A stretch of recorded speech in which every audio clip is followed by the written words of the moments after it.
my preacher's wife, who we cooked for the church, WJ and I was always scheduled to be the gurus of barbecues, whether it was cooking for a big group at church or whether it was a family reunion, even for the parties and the events here for the staff. Anytime we were asked to cook, we were willing to do that due to the fact that cooking is part of our culture. We grew up with raising most of the foods that we ate, and I love to hear today when people talk about organic food. I basically grew up on organic food, but sometimes wanting to know, why can't I go to the grocery store and get something like a chicken? We plucked our chickens, we did many of those kinds of things, but now I'm so happy about those kinds of things. It makes me know that what I thought you had the pleasure of, I had the pleasure when I grew up as a child on a farm. And that's something that we've done for years and years, to be family, to care for our friends and relatives, and work together for whether it was a barbecue gathering or just having a Sunday afternoon under the trees and taking in the leftovers that you had for Sunday dinner for your supper. So barbecue is a very important part of our lives. And I put a lot of this to the JCs because they were just wonderful, a group of organizations that cared for people as well and wanted to do something good. We're getting ready. So, Ray, you marinated your chicken ahead of time. Barbara, you just put your sauce on the chicken as it cooks on the grill, or how yes, do you do that? we do. A lot of our people will totally burn their chicken before it's actually cooked. My husband always wants to make sure the chicken is cooked and then put the flavor of the sauce on it right before he wants to take it up. And then that way you have the flavor of the sauce and in the chicken as much as needed, and not the roasty little taste of, the burnt taste. Because this will, if you've got a charcoal grill, it will burn pretty rapidly because it has brown sugar and other sweet ingredients in it. I think we have a question over here.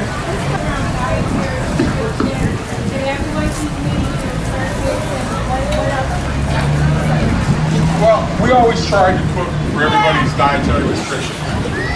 We always had vegetables and vegan-free, vegan foods. I tried to honor everybody's ways. Now, there is one example that is like the extreme. When people come on and who had like allergies or something, come to me and say, Ray, I have a whey allergy, or I'm gluten-free. Well, I had this one guy come on, and he goes, I have a few allergies. I said, well, okay, so you have several. Do me a favor, write them down on a piece of paper so I can make up some ideas and some stuff that you can eat. Well, he came back with 2 pages, 2 full pages of allergies. I looked at him, I said, well, do me another favor, I'm sorry, but don't write me down what you can eat, because off this page, I don't know what to teach it. It ended up, he ate raw bananas and this green, it was supposed to be like a protein shake or something, like a healthy protein shake. That's what he ate. All 3 meals, I had it for him. He only lasted like 3 months, 3 weeks with the circus. I mean, we try to take care of everybody. I honor vegetarians, vegans, and stuff like that. But he had so many different dietary problems that he shouldn't be out like that. I mean, I'm surprised to let him out of his bubble. Well, usually with this, it'd be like potato salad or some rice and beans, something like that, a vegetable, green vegetable. Always try to work in green vegetables because it seemed like most of the crew were like allergic to green vegetables. They didn't want to eat them. So I'd always do that, and I always have another protein to go with it. Because always someone can say, oh, I don't want chicken, so I'd have meatloaf or fish. And fish was never really popular either. I don't understand it. The performers love fish. When I make fish, I do fried fish or baked haddock, cod. They would love it. The crew would be like, oh, their favorite fish dish? Tuna noodle casserole. Or fish sticks or something. Yeah, or fish sticks. We did fish sticks for lunch, they loved it. I was like, oh, you people gotta be kidding me. But oh yeah, this is great, fish sticks, you know. And a lot of our crew were young urban kids who had never really been away from home, never been away from anything other than, you know, sitting at home or whatever. And it was their kind of escape from the ghetto, from urban life, to try to do something better for themselves. So, you know, they were a little. So, well, I'm not sure about all one big happy family, maybe one dysfunctional family or something like that, but yeah. And every 4th of July, we usually have a barbecue or some kind of a get-together here on the 4th of July, because the festival always takes place on the 4th of July, whether it's the last day or whether it's in the middle of the week or whatever. And you've done many a 4th of July's worth of cooking, haven't you, Barbara? I certainly have.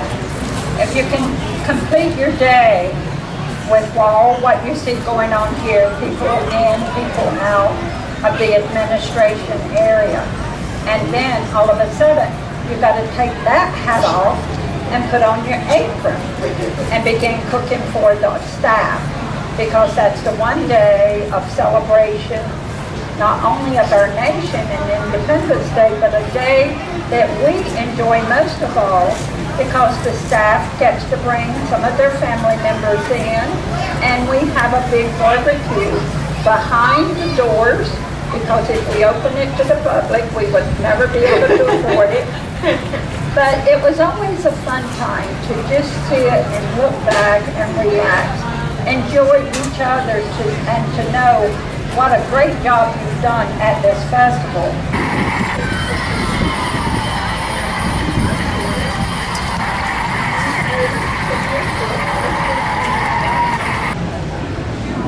Wherever you go, no matter what you do, you will always find that you have something in common with people, and that you're able to connect if you just take a few minutes to talk.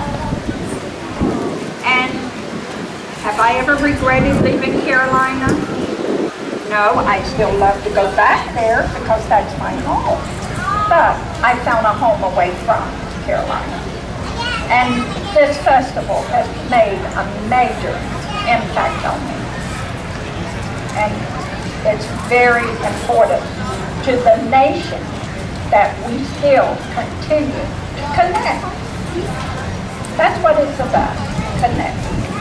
Yes, and also about generations, right? And because generations. Those of us who worked here for a long time are children, and for you, grandchildren and great-grandchildren kind of grew up at the festival as, we call them festival kids. So, and there are circus kids too, right? Yeah, many generations, so that's another parallel that we have. Absolutely.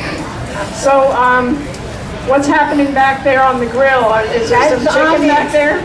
I'm leaving that part to Arnie because unfortunately Debbie J wasn't able to come with me. And we want to give a big shout out to Arnie, our food waste coordinator, and all the great people behind the kitchen here in the prep kitchen. Let's have a round of applause for them. Hey, Arnie. Are there some more questions here?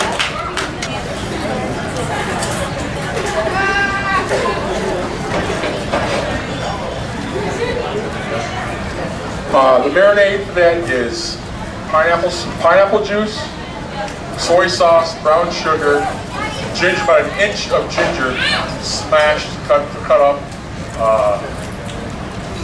red pepper, hoisin sauce, garlic, lots and lots of garlic, and a little onion powder, and a little lime juice. That's it. I marinate it overnight. I would do that the night before, and then I take what's left over marinade and I reduce it down into the barbecue sauce. So like I said, it's all throughout the islands. That's a staple barbecue sauce. It's called Healy. Sometimes other places will call it another name. It's just your basic Hawaiian barbecue. So what is this the bacon that came off the If I had a base, I would add a little baster? And Barbara, what would you serve with your barbecue if you were going to do this for a Saturday or Sunday barbecue at home? I'm sorry. What would you serve with this to make a meal? I would make homemade coleslaw, corn on the cob, and of course I can never not have either mac and cheese for the little one, and if it's for the adult, I have a wonderful recipe of potatoes that the kids really love and enjoy. It's all about the kids, it's not about the adults anymore. But that's usually it. What's wrong? Are there any other questions out there for either cook? All right, well, we've had our little barbecue battle. It was up here with our circus cook, Ray, and with Barbara Stricklin, who's visiting from the 50th reunion program. And thank you very much for being a wonderful audience. Feel free to come up and ask some questions if you want. Again, we can't give you samples, we're sorry, but the food won't go to waste. And yeah, you can come smell it. You can come see it being cooked on the barbecue. And we thank you so much for coming today. Come back tomorrow, the last day of the festival. Tell all your friends. Thank you, Linda. Coming back tomorrow? Yeah. Okay. No, I won't be here tomorrow. I got to go back tomorrow. Great to see you. It's been a while since we had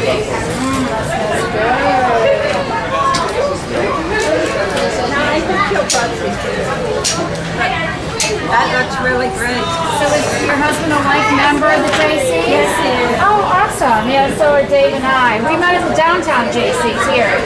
We've been friends for 30 years, but that's where we met, my very first JC meeting. Yeah, so just love the organization. It's a wonderful was he in the JCs after you moved here to Washington? Only in North Carolina. Only North Carolina. We moved here in 1972. Okay. Yeah, a long time ago. Well, you should come to some of our events. We're still pretty active with like members and the senators.